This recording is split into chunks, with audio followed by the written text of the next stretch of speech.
Lo que sucedió fue que caímos en deuda. Esta es la trampa de la deuda en la que muchos países africanos se encuentran. Luego, el Fondo Monetario Internacional, FMI, comenzó a dictar las políticas de estos países, insistiendo en que se adhieran al programa de ajuste estructural.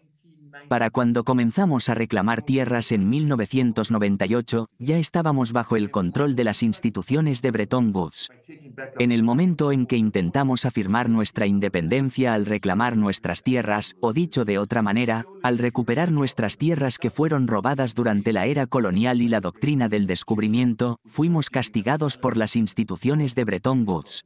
Dejaron de proporcionarnos apoyo en el balance de pagos y dejaron de otorgarnos préstamos para desarrollar nuestra infraestructura y reconstruir después de la guerra. Esta situación coincidió con los eventos de 2001 cuando Estados Unidos impuso sus primeras sanciones a través del Congreso. Estados Unidos decidió castigar a Zimbabue por dos razones. Primero, por su participación en el Congo, y segundo, por reclamar sus tierras. Hello everybody. This is Pascal from Neutrality Studies. Hola a todos. Soy Pascal de Estudios de Neutralidad. Hoy estoy hablando con Rutendo Matiniarare, líder del movimiento anti-sanciones de Zimbabue. Él es un activista político vocal que se enfoca en la política exterior de Zimbabue. Además, a menudo habla sobre las relaciones internacionales del continente africano. He estado esperando esta conversación durante mucho tiempo, así que gracias, Rutendo, por tu tiempo. Rutendo, ¿podrías comenzar contándonos sobre tu trabajo contra las sanciones de Estados Unidos y, creo, la Unión Europea en Zimbabue y su pueblo? Muchas gracias, Pascal. Desde que dejé la escuela, nuestro país ha estado bajo sanciones económicas. Estas sanciones provienen de Estados Unidos, la Unión Europea, Reino Unido, Australia y Canadá. A menudo nos referimos a estos países como el cártel de la Conferencia de Berlín. Son las mismas naciones que organizaron la Conferencia de Berlín para dividir África en estados más pequeños. Es importante recordar que esto sucedió después de la doctrina del descubrimiento en 1454. Durante este tiempo, los europeos decidieron dejar Europa para buscar tierras que conquistar. Esto se debió a la sobrepoblación y el agotamiento de recursos en Europa. Decidieron conquistar el resto del mundo. Durante aproximadamente 600 años, África ha sido oprimida por el cártel de la Conferencia de Berlín. Este grupo también impuso sanciones a Zimbabue porque Zimbabue había recuperado sus tierras. Desde que dejé la escuela, pensábamos que esto era normal. Creíamos que Zimbabue estaba siendo castigado por una razón legítima. Esta creencia cambió cuando empecé a leer la Carta de las Naciones Unidas. La Carta de las Naciones Unidas fue creada por los estadounidenses y sus contrapartes europeas después de la Segunda Guerra Mundial. Fue diseñada para traer paz al mundo. Ellos creían que necesitamos el multilateralismo, no el unilateralismo, para mantener la paz en el futuro.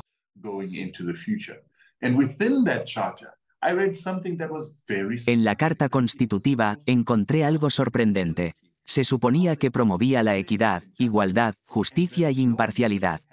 Declaraba que ninguna nación tiene el derecho o poder de entrometerse en asuntos soberanos internacionales.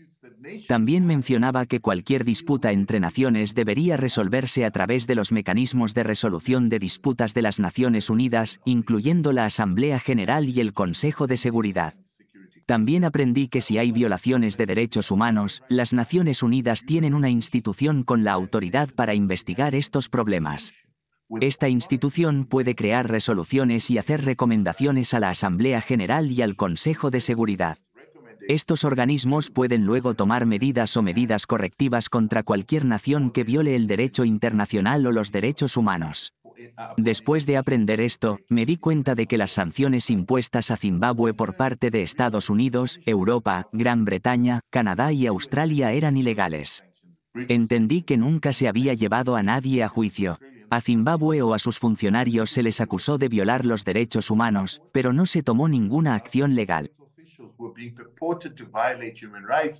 Nunca habían sido juzgados en ningún tribunal específico. No habían sido declarados culpables.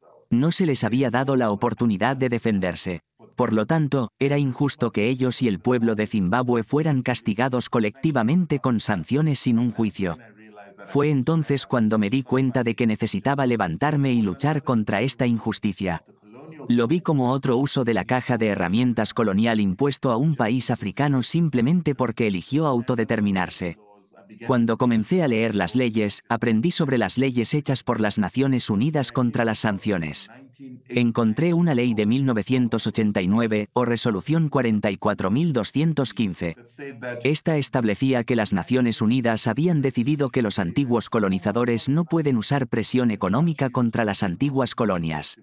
No pueden obligar a estas colonias a hacer leyes que beneficien al colonizador, ya que eso sería neocolonialismo. Aquí es donde comienza mi lucha. Comencé examinando la Carta de las Naciones Unidas y las resoluciones hechas por la ONU. Estas estaban en contra del uso de presión económica por parte de los países occidentales. Estaban obligando a los países del tercer mundo o antiguas colonias a seguir sus reglas para mantener el neocolonialismo. It's quite obvious that this is a tool. Es bastante claro que esto es una herramienta de la política de poder. Cuba ha estado bajo sanciones durante más de 60 años. Cada año, casi todos los países del mundo votan a favor de levantar estas sanciones. Sin embargo, Estados Unidos, Israel y algunos otros votan en contra y no levantan ninguna de las sanciones. Estas son sanciones unilaterales, no impuestas por la ONU. En el caso de Zimbabue, inicialmente las sanciones estaban vinculadas al gobierno de Ian Smith, responsable de la opresión en África. Sin embargo, el enfoque cambió hacia sanciones contra Robert Mugabe y su régimen. Incluso hoy en día, Estados Unidos justifica sus sanciones como respuesta a la corrupción.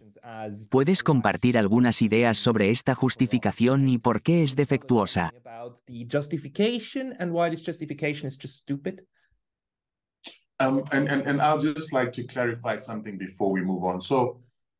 Me gustaría aclarar algo antes de continuar.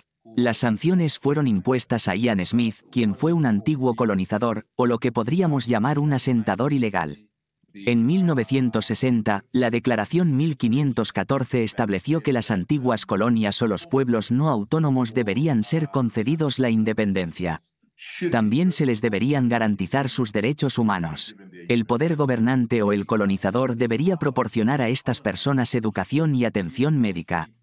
También deberían asegurarse de que tengan acceso a instalaciones básicas y derechos humanos, los cuales les fueron negados anteriormente debido al colonialismo. El colonizador también debería comenzar a tomar medidas para liberar a estas personas y hacerlas autónomas. En 1965, Ian Smith declaró unilateralmente la independencia. Esto ocurrió 5 años después de que se estableciera una resolución para la descolonización. Sin embargo, decidieron declarar la independencia sin otorgar a las personas negras sus derechos de voto. Las Naciones Unidas consideraron esto como un crimen contra la humanidad. Identificaron las acciones del gobierno de Rhodesia, que incluían negar a las personas negras el derecho a votar y el acceso a servicios básicos, como una continuación de la Ley del Descubrimiento de 1454 o la Doctrina del Descubrimiento, que es una forma de colonialismo. Las Naciones Unidas, junto con las naciones africanas y asiáticas recientemente independientes, impulsaron este tema a través de la Asamblea General. Lo declararon ilegal y pidieron sanciones contra Rhodesia.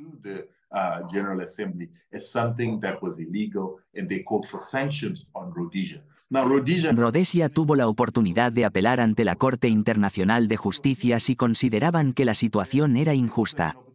También podrían haber apelado al Consejo de Seguridad, que tenía la última palabra sobre si estas sanciones podían ser aplicadas. El Consejo de Seguridad decidió aplicar las sanciones. Los rhodesianos no impugnaron esto ante la Corte Internacional de Justicia, por lo que las sanciones permanecieron en vigor. Creemos que esto se debió a que sabían que estaban equivocados. Sin embargo, también descubrimos que mientras la ONU tenía sanciones contra Rhodesia, los estadounidenses, los británicos, los australianos y el mismo grupo de la Conferencia de Berlín estaban ayudando a Rhodesia a eludir las sanciones. En lugar de imponer sanciones completas a este país por parte de las naciones de la ONU, negándole combustible, tecnología y maquinaria, en realidad estaban recibiendo maquinaria, especialmente maquinaria de guerra. Occidente les estaba suministrando armas, y el Departamento de Defensa de Estados Unidos estaba proporcionando mercenarios y financiando a 13,000 mercenarios europeos, estadounidenses e israelíes para luchar en Zimbabue contra la independencia negra. Querían mantener la supremacía blanca. Por lo tanto, creemos que cuando los países occidentales acordaron imponer sanciones a Rodesia, en realidad no estaban imponiendo sanciones a Rodesia. En cambio, estaban implementando lo que yo llamo el Plan Morgenthau. El plan que tenían para Alemania, que consistía en industrializarla, desindustrializarla y convertirla en una sociedad agraria, era lo que estaban haciendo con Zimbabue. Entonces, impusieron sanciones a Rodesia con el objetivo de destruir su industria.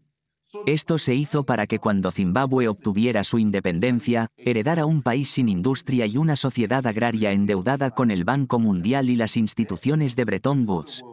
Esto era similar a lo que pretendían hacer con Alemania después de la Segunda Guerra Mundial. Nos dimos cuenta de que estaban apoyando a los supremacistas blancos para prolongar la guerra. Si no hubieran apoyado a los supremacistas blancos y hubieran permitido que las sanciones de la ONU funcionaran como se pretendía, nuestra guerra no habría durado tanto. Se podrían haber salvado las vidas que se perdieron y podríamos haber obtenido la independencia antes. Sin embargo, Occidente no quería que obtuviéramos la independencia porque habríamos heredado un país industrializado. Esto nos habría permitido desarrollarnos y utilizar nuestros factores de producción para mejorar la posición de nuestro país. Esto no era lo que ellos querían. Heredamos un país que había sido devastado y desindustrializado por las sanciones. Por ejemplo, teníamos una refinería de combustible llamada Feruca. Esta refinería fue financiada por los iraníes antes de que se volvieran antiestadounidenses. Sin embargo, cuando heredamos el país, Feruca no estaba operativa porque la maquinaria estaba en mal estado debido a las sanciones. También teníamos una planta de energía que se suponía que se iba a desarrollar, llamada Wange. Wange no pudo desarrollarse a partir de 1975 debido a las sanciones. Estas sanciones afectaron el futuro del país que estaba emergiendo. Creíamos que seríamos desindustrializados. Sin embargo, incluso después de obtener nuestra independencia, las naciones occidentales se acercaron al gobierno de apartheid en Sudáfrica. Les pidieron que desestabilizaran Zimbabue. Querían que bombardearan nuestro oleoducto y nuestro ferrocarril hacia el puerto, ya que Zimbabue es un país sin salida al mar. También pidieron al gobierno de apartheid que invadiera Zimbabue militarmente. No solo invadieron Zimbabue, sino que también invadieron otros países de la región del sur de África. Esto incluía a Zimbabue, que era fuerte industrialmente, y Angola, que era rico en petróleo. No querían que un país rico en petróleo e industrializado como Zimbabue se uniera y formara una entidad poderosa.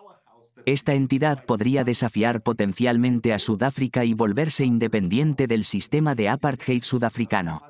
Esta independencia podría aislar a Sudáfrica y llevar a la destrucción del apartheid.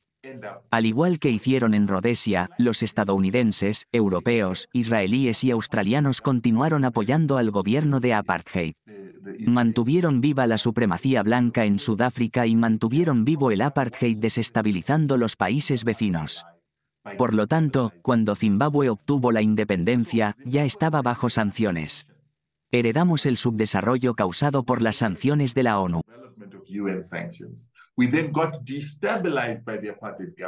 El gobierno del apartheid nos desestabilizó, imponiendo sus propias sanciones con el apoyo de Occidente.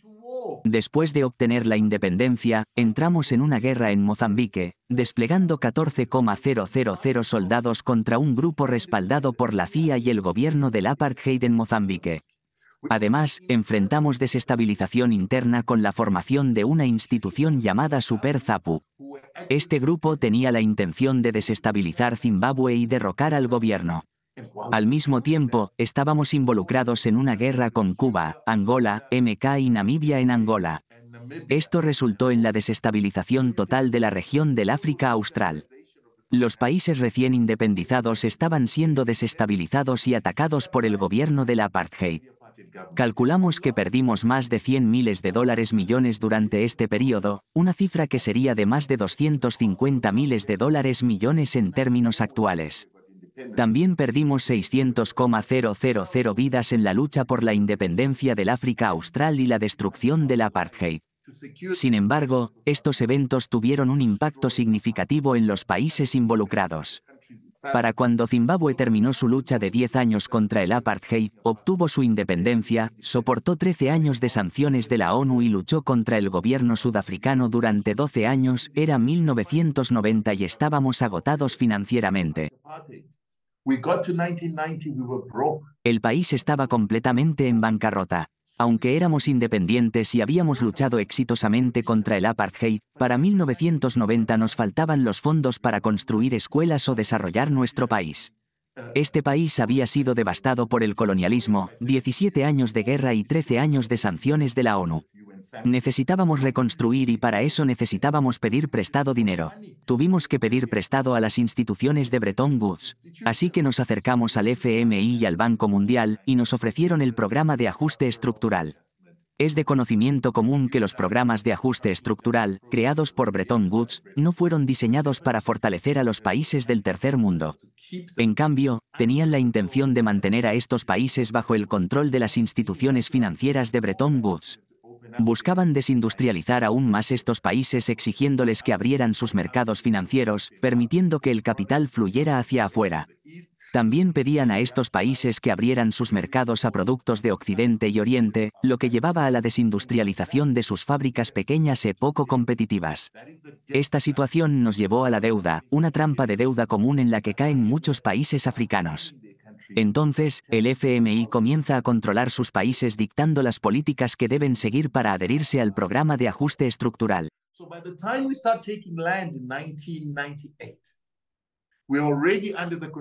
Entonces, en 1998, cuando comenzamos a recuperar tierras, ya estábamos bajo el control de la institución de Bretton Woods.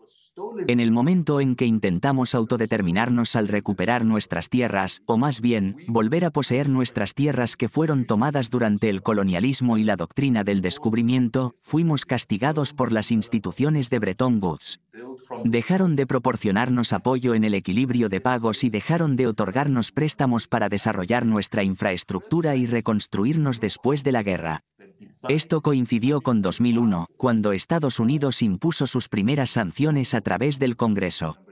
Estas sanciones tenían como objetivo castigar a Zimbabue por su participación en el Congo y por recuperar sus tierras. El problema del Congo es significativo porque el Congo es el país más rico del mundo en términos de minerales. Estados Unidos ha mantenido el control sobre el Congo desde su independencia. Incluso asesinaron a Patrice Lumumba para controlar los recursos del Congo. En 1998, Mobutu Sese Seko, quien era un títere de los estadounidenses, fue reemplazado. Se había convertido en un problema para Occidente. Sin embargo, también dieron instrucciones de que cualquier gobierno que Laurent Kabila establezca debe servir a los intereses de Occidente, al igual que el gobierno de Mobutu Sese Seko. In the same way that Mobutu Sese Seko used to do. But the problem is, Laurent Kabila actually had love for his country and he felt that the resources of that country. Sin embargo, el problema era que Laurent Kabila realmente amaba a su país. Creía que los recursos del país debían beneficiar al pueblo congoleño. No quería que el Congo fuera una fuente de uranio para Estados Unidos ni un lugar donde otros países pudieran extraer cobalto, coltán y otros recursos sin ningún beneficio para el pueblo congoleño. Cuando llegó al poder, Kagame quería que incluyera a algunos de sus hombres en el gobierno congoleño. Museveni también quería que Kabila incorporara a algunos ugandeses en su administración. Esto era para que estos representantes occidentales pudieran seguir influyendo en las políticas internas del Congo. Pero Laurent Kabila se negó. Tan pronto como lo hizo, los ugandeses y los ruandeses lanzaron un ataque contra el Congo con el objetivo de derrocar a Kabila del poder en Kinshasa. Laurent Kabila era miembro de la SADC, que en ese momento estaba liderada por Robert Mugabe. Se acercó a la SADC en busca de ayuda. El órgano de la SADC es un acuerdo de defensa común. Establece que si algún país de la SADC es invadido, todos los países de la SADC se unirán para defender a ese país. Entonces, Laurent Kabila apeló de inmediato a la SADC para que ayudara al Congo a resistir la invasión de los ruandeses y ugandeses. Robert Mugabe, Angola y Namibia acordaron rápidamente enviar sus tropas para defender al Congo y evitar la destitución de Kabila. Agreed to send their soldiers to go and defend Congo and to stop Kabila from being removed. And in the background, the United Nations, under the influence of the Americans, Las Naciones Unidas, influenciadas por los estadounidenses, ya habían redactado una propuesta para dividir el Congo en 5 estados separados. La razón dada era que el Congo era demasiado grande para ser un solo país y demasiado grande para gobernarse a sí mismo. Por lo tanto, necesitaba ser dividido en 5 estados, lo cual habría sido más fácil de explotar bajo la influencia de actores regionales en el área de los Grandes Lagos. Uganda controlaría una zona, Ruanda otra, y los representantes creados por estos 2 países luego designarían líderes para las 3 unidades restantes. Sin embargo, África está luchando por la unidad. Creemos que la Conferencia de Berlín nos dividió en estados pequeños e insostenibles. Surgió un conflicto cuando Robert Mugabe insistió en que el Congo debería permanecer como uno solo. Al desplegar sus soldados y detener el plan de dividir el Congo en 5 estados separados, y al detener la destitución de Laurent Kabila, Mugabe automáticamente se convirtió en un enemigo occidental. Estaba obstaculizando una estrategia de política exterior occidental para dividir aún más África.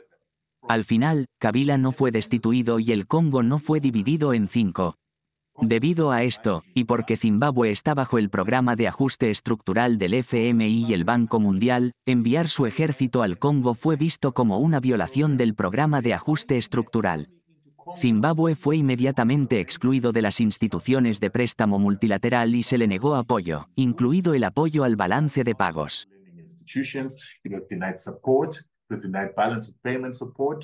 Recuerda, Zimbabue solo buscó estos recursos porque nunca recibimos reparaciones después de nuestra lucha por la independencia. Si hubiéramos recibido reparaciones, no habría sido necesario buscar préstamos del FMI o el Banco Mundial. Si no hubiéramos sido desestabilizados por el gobierno sudafricano del apartheid, si no nos hubieran obligado a heredar la deuda colonial de Rodesia en 1980 cuando obtuvimos nuestra independencia, y si no nos hubieran obligado a recomprar nuestras tierras en efectivo, Zimbabue no habría necesitado pedir dinero prestado a instituciones de préstamo multilaterales. Así que, si consideras lo que estoy diciendo, fue una situación de endeudamiento creada deliberadamente. Esta situación se originó en el colonialismo, a través de sanciones, a través de la desestabilización de Zimbabue por parte del gobierno sudafricano del apartheid, y nos llevó a comenzar a pedir dinero prestado a las instituciones de Bretton Woods. Por eso no nos dieron reparaciones después de ganar la guerra. Creo que esto es una continuación del neocolonialismo. Se está utilizando la caja de herramientas neocolonial para suprimir a los países africanos al no proporcionarles reparaciones. Sin embargo, cuando Israel o los judíos fueron oprimidos durante solo 5 años por los alemanes, recibieron reparaciones que ascienden a 140 miles de dólares millones hasta la fecha. Sin embargo, los países africanos que han sufrido la doctrina del colonialismo o la doctrina del descubrimiento desde 1454 hasta hoy nunca han recibido ni un centavo en reparaciones. Esto contradice el precedente establecido para Europa, América, los judíos e incluso Asia. Todos recibieron reparaciones de la Segunda Guerra Mundial, incluyendo los impactos de las ocupaciones japonesa y alemana. Por lo tanto, creo que las sanciones comenzaron cuando el colonialismo comenzó en Zimbabue. Estas sanciones se intensificaron con las sanciones de la ONU a Zimbabue. Se agravaron aún más cuando nos vimos obligados a asumir deudas coloniales al comienzo de nuestra independencia. La situación empeoró debido al gobierno del apartheid sudafricano, que era un títere del occidente y se utilizó para desindustrializar, atacar y desestabilizar Zimbabue y el resto de la SADC. Luego, los programas de ajuste estructural del FMI se convirtieron en otra forma de sanciones. Finalmente, llegamos al conjunto actual de sanciones impuestas por Estados Unidos. Ahora, afirman que las sanciones se deben a la corrupción y las violaciones de los derechos humanos. Sin embargo, si observamos el primer conjunto de sanciones, las sanciones Z data de 2001 de un documento llamado S-494, queda claro que las razones de las sanciones fueron la participación de Zimbabue en el Congo y la interrupción del plan occidental de dividir el Congo en partes más pequeñas o balcanizar el Congo. La segunda razón fue la reforma agraria, que implicaba tomar tierras de los colonos. Muchas personas no entienden por qué Occidente castigó a Zimbabue por esto. Occidente castigó a Zimbabue por varias razones. Primero, muchas personas no se dan cuenta de que Estados Unidos de América es una colonia en sí misma. Many people fail to realize that. It is a colony colonized by Anglo-Saxons, the British and the Germans in particular. Estados Unidos fue colonizado por anglosajones, especialmente británicos y alemanes, así como por otras nacionalidades europeas. Estos colonizadores llegaron a Estados Unidos, mataron a los indígenas americanos y se apoderaron de sus tierras. Hoy en día, nos referimos a Estados Unidos como un país democrático. Sin embargo, la realidad es que Estados Unidos contradice la agenda de descolonización de las Naciones Unidas de 1960. El país está ocupado por europeos y los nativos americanos todavía no tienen derechos. No tienen acceso a sus tierras ni autodeterminación. Viven en reservas dentro de su propio país y muchos luchan contra el alcoholismo. Estados Unidos continúa defendiendo el derecho colonial de controlar las tierras y propiedades que fueron tomadas por la fuerza durante la época colonial. La doctrina del descubrimiento, o ley del descubrimiento, que mencioné anteriormente en 1454, todavía es reconocida en Estados Unidos y sus tribunales hoy en día. Esta doctrina fue un decreto papal. Países como Australia, Canadá, Nueva Zelanda, Chile, Argentina y varios otros existen bajo la misma premisa. Si Estados Unidos permite que Zimbabue recupere tierras y se las devuelva a los nativos después de la descolonización, validaría el hecho de que los derechos coloniales sobre la tierra son ilegales. Esto se debe a que los nativos eran los propietarios originales de sus tierras y propiedades. Sin embargo, la doctrina del descubrimiento considera a los nativos como seres sin entidad. But the doctrine of discovery says that natives are non-entities. They're not human. So therefore, land occupied by natives is terra nullius. There are no people there. No son humanos. Por lo tanto, la tierra habitada por los nativos se considera terra nullius, como si no hubiera gente viviendo allí. Una nación europea puede reclamar esta tierra basándose en el cristianismo.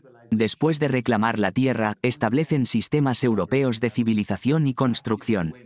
Solo entonces se considera que la tierra está descubierta y comienzan a surgir los derechos de propiedad. Este concepto está siendo desafiado por lo que ha hecho Zimbabue. Zimbabue afirma que los nativos tenían derechos de propiedad. La propiedad pertenecía a los nativos. Por lo tanto, tienen el derecho de reclamar lo que los nativos perdieron porque originalmente les pertenecía. Esto contradice la ley y la doctrina del descubrimiento. Este es el conflicto que está ocurriendo actualmente en Zimbabue, un choque entre dos sistemas. Un sistema reconoce a las naciones como los dueños legítimos y originales de la propiedad antes del colonialismo. El otro, la doctrina del descubrimiento, cree que solo los europeos tienen derechos de propiedad y estos derechos solo comienzan con el colonialismo. Esta es la lucha que está ocurriendo actualmente por la tierra de Zimbabue. Zimbabue está siendo penalizado por esto. La situación en el Congo es similar. El gobierno congoleño invitó a Zimbabue a ayudar a proteger su soberanía y recursos de ser saqueados por invasores. Esto le da a los congoleños el derecho de decidir quién puede ingresar al país y de pedir a los países vecinos que ayuden a proteger sus derechos de propiedad.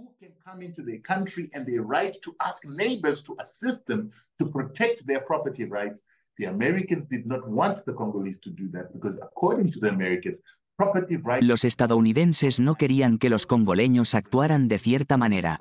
Esto se debía a que, según la visión estadounidense, los derechos de propiedad eran determinados por el colonizador o la Conferencia de Berlín. Esta discrepancia llevó a la imposición de sanciones. El hecho de que Zimbabue estuviera siendo sancionado por recuperar su tierra, que fue perdida y robada durante la época colonial, ya no era una razón válida para que Occidente justificara las sanciones. Esto también era cierto para las sanciones impuestas a Zimbabue por ayudar a Congo a defender su propiedad de los invasores. Por lo tanto, Occidente tuvo que cambiar sus razones para sancionar a Zimbabue. comenzaron a centrarse más en las acusaciones de que el gobierno de Zimbabue estaba violando los derechos humanos y era corrupto.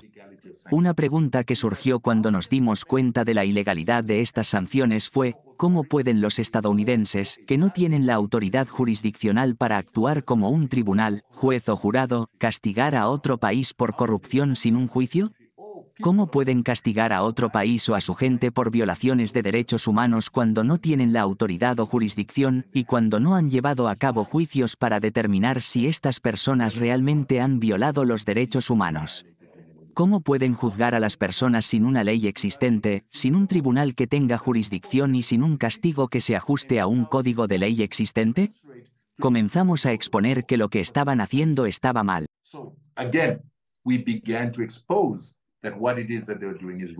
Nos acercamos a nuestro gobierno y sugerimos que era hora de involucrar a las Naciones Unidas. Argumentamos que si las sanciones eran impuestas únicamente por Estados Unidos, eran unilaterales y, por lo tanto, ilegales. Sin embargo, no podíamos hacer ese juicio nosotros mismos. Necesitábamos recurrir a la institución multilateral establecida por los estadounidenses y los países occidentales. Queríamos que ellos determinaran la legalidad de las sanciones. Fuimos la primera organización de la sociedad civil en Zimbabue en presentar una queja ante el Consejo de Derechos Humanos de las Naciones Unidas. Nos quejamos de las violaciones de derechos humanos y del castigo colectivo de los civiles en Zimbabue debido a las sanciones. Solicitamos a las Naciones Unidas que realizaran una evaluación del impacto de estas sanciones en Zimbabue. Siguiendo nuestro ejemplo, nuestro gobierno hizo una solicitud similar. Finalmente, las Naciones Unidas vinieron a Zimbabue, evaluaron la situación y declararon que las sanciones eran ilegales. Afirmaron que estas sanciones eran una violación de los derechos humanos. Creo que las Naciones Unidas minimizaron el problema. La realidad es que cuando se priva a los civiles de alimentos, atención médica, educación y agua, se les está persiguiendo. Esta persecución, por definición, es un crimen contra la humanidad. Teniendo en cuenta el número de muertes en Zimbabue debido a la falta de alimentos y atención médica, creemos que la situación es genocida. Se han tomado medidas que han resultado en la muerte de una parte de nuestra población con fines políticos. Esto no solo es un crimen contra la humanidad, sino también un acto de genocidio. And I would just like to remind everybody here that we are talking about a country that Me gustaría recordar a todos aquí que estamos discutiendo sobre un país que ocupó Afganistán durante 2 décadas. En el momento en que se retiraron, impusieron las sanciones más duras sobre ellos. Mientras abogan en voz alta por los derechos de educación de las niñas, privan a estas mismas niñas de comida. Incluso intentan bloquear bienes humanitarios, sin mencionar la comida, para que no lleguen a Afganistán. Esta estrategia de sanciones unilaterales, de intentar penalizar a naciones enteras y excluirlas de la economía global, es significativa. Rutendo, todavía creo que lo único que los estadounidenses y anglosajones nunca perdonaron al continente africano fue su negativa a rendirse y despoblarse como lo hicieron América del Norte, América del Sur y Australia. Todavía creo que quieren castigar a África por eso. Solo necesitas visitar Europa y escuchar cómo los europeos hablan sobre la inmigración de Oriente Medio y África. Hablan como si estuvieran siendo reemplazados. Siempre les recuerdo que los únicos que reemplazaron a otros continentes fueron los europeos. Vaciamos por completo 3 continentes y erradicamos por completo a sus poblaciones. Solo 2 continentes lograron resistir este embate occidental, África y Asia. Aunque Asia y Europa son realmente una sola entidad. Entonces, Rutendo, ¿podrías contarme sobre el impacto actual de estas sanciones en Zimbabue?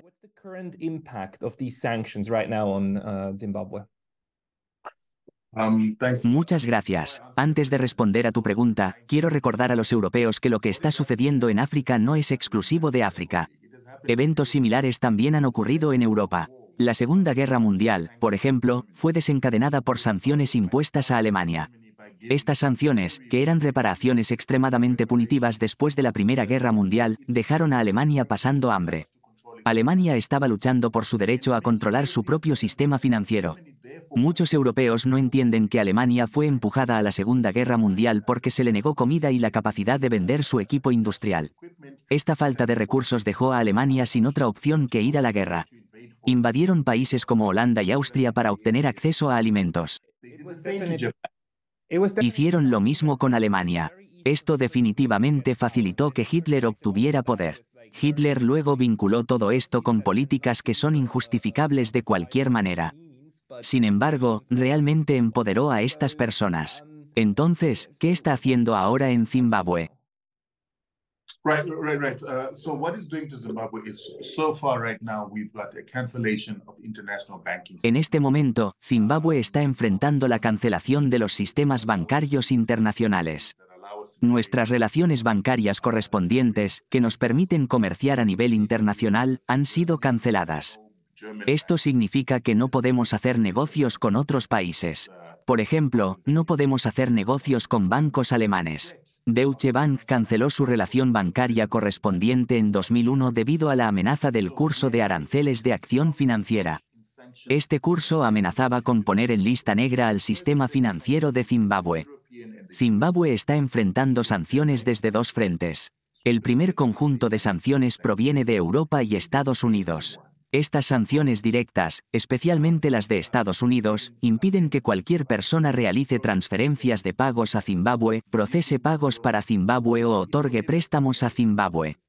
También prohíben a los ciudadanos estadounidenses y a los ciudadanos de otras naciones que deseen hacer negocios en Estados Unidos. Esto internacionaliza las sanciones estadounidenses a través de lo que llamamos sanciones secundarias y sobrecumplimiento. Estas se imponen a naciones y empresas de terceros que desean hacer negocios en Estados Unidos. Estados Unidos también ha involucrado al Grupo de Acción Financiera contra el Blanqueo de Capitales, que se ocupa del lavado de dinero, la proliferación de armas de destrucción masiva y el financiamiento del terrorismo.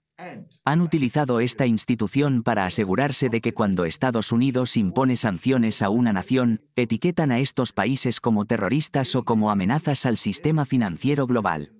Esto es una violación de las regulaciones del Grupo de Acción Financiera contra el Blanqueo de Capitales. Estas regulaciones establecen que un país solo puede ser etiquetado como lavador de dinero, financiador del terrorismo o proliferador de armas de destrucción masiva si ha sido designado como tal por el Consejo de Seguridad de las Naciones Unidas. Sin embargo, los países ahora están siendo aislados por el Grupo de Acción Financiera contra el Blanqueo de Capitales no solo en base a lo que dice las Naciones Unidas, sino también porque los estadounidenses han impuesto sanciones sobre ellos. Estos son los dos tipos de sanciones a los que nos enfrentamos.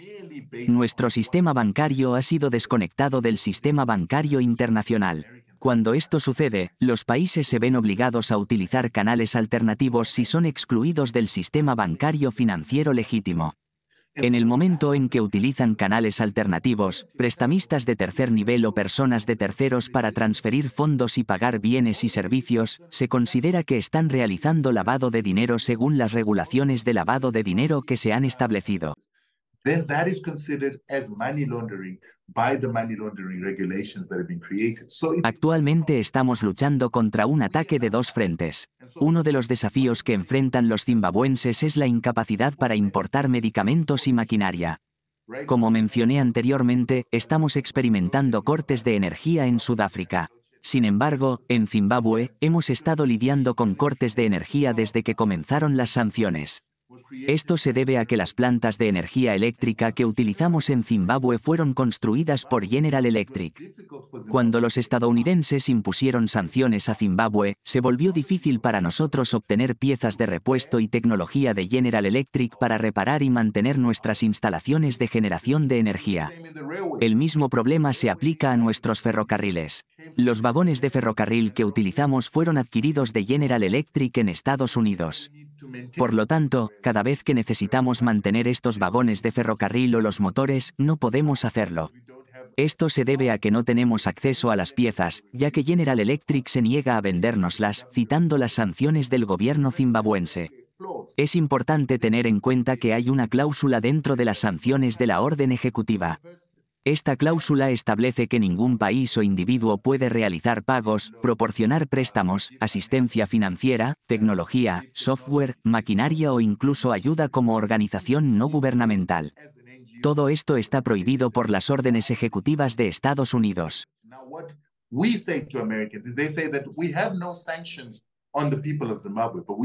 Lo que les decimos a los estadounidenses es lo siguiente. Ellos afirman que no hay sanciones contra el pueblo de Zimbabue. Sin embargo, argumentamos que una vez que un gobierno y sus instituciones, que brindan servicios básicos a la población, son sancionados, automáticamente se traduce en sanciones contra el pueblo de Zimbabue, contra los civiles. Según la Convención de Ginebra, incluso durante tiempos de guerra, cuando las naciones tienen permitido participar en conflictos armados, sigue siendo ilegal imponer sanciones a industrias, fábricas e instituciones que producen bienes y servicios básicos para los civiles. Los estadounidenses, en sus propias sanciones por orden ejecutiva, han incluido una cláusula específica que prohíbe a cualquier persona hacer negocios con el gobierno de Zimbabue. Estas son sanciones contra el pueblo de Zimbabue, los civiles, y equivalen a un castigo colectivo. El año pasado, el relator especial de las Naciones Unidas escribió 2 informes. Un informe fue sobre las sanciones en Zimbabue, denominado A5153 Act 1. Este documento discute la ilegalidad de las sanciones contra Zimbabue y su impacto.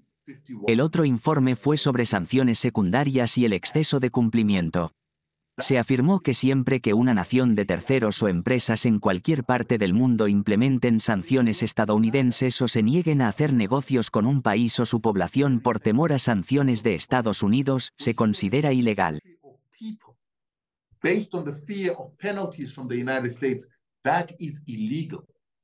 El exceso de cumplimiento es ilegal. Las sanciones secundarias impuestas por terceros, naciones y sus empresas también son ilegales. El relator especial ha afirmado que cada nación debe hacer un esfuerzo por establecer leyes en su propio país. Estas leyes deben prohibir que sus empresas impongan sanciones a terceros. Consideremos la situación cuando no se pueden realizar pagos. No podemos pagar por medicamentos. Los pagos a Estados Unidos, Alemania y Australia se bloquean en el sistema estadounidense y el dinero es confiscado. Como resultado, no podemos comprar productos químicos, insumos industriales, piezas de máquinas o granos. No podemos comprar nada, incluyendo reactivos y productos químicos. Esta situación afecta a nuestra industria y a nuestros hospitales. Actualmente, los hospitales operan con solo el 38% de los medicamentos esenciales que necesitan. También dificulta nuestra capacidad para establecer industrias. Sin industrias, no podemos recaudar impuestos. Si no podemos recaudar impuestos, nuestro gobierno no puede pagar adecuadamente a nuestras enfermeras y médicos. Tenemos una tasa de vacantes del 68% para enfermeras y parteras. En consecuencia, Zimbabue está experimentando un aumento en el número de mujeres que mueren durante el parto. Cada año en Zimbabue, 690 de cada 100,000 mujeres que dan a luz mueren. Este número ha aumentado desde una cifra anterior de 300. África se ha fijado el objetivo de reducir el número de mujeres que mueren durante el parto a menos de 70 por cada 100,000 nacimientos para 2030. Pero mira, Zimbabue está en 600 debido a las sanciones. Nuestra capacidad para construir nuevos hospitales se ha visto significativamente disminuida. El presupuesto de salud, que ahora sería 3 veces más grande, se ha reducido del 10% del PIB a un gasto del 7%. Esto está muy por debajo del estándar establecido por la UA para África en 2030. Está muy lejos de los Objetivos de Desarrollo Sostenible de la ONU. Estos problemas son resultado de las sanciones. El número de estudiantes que abandonan la escuela y el número de niños desnutridos y hambrientos ha aumentado debido a estas sanciones. Han tenido un impacto significativo. Es por eso que actualmente estamos demandando a los bancos sudafricanos en los tribunales sudafricanos. Sudáfrica es nuestro socio comercial más grande. Estamos pidiendo a los tribunales que emitan una orden declaratoria que haga ilegal que los bancos sudafricanos cumplan en exceso con las sanciones. Cuando cumplen en exceso con estas sanciones, están implementando sanciones legales, en primer lugar. En segundo lugar, están negando servicios y discriminando a los zimbabuenses al negarles servicios bancarios sin un juicio en el proceso de implementar sanciones ilegales.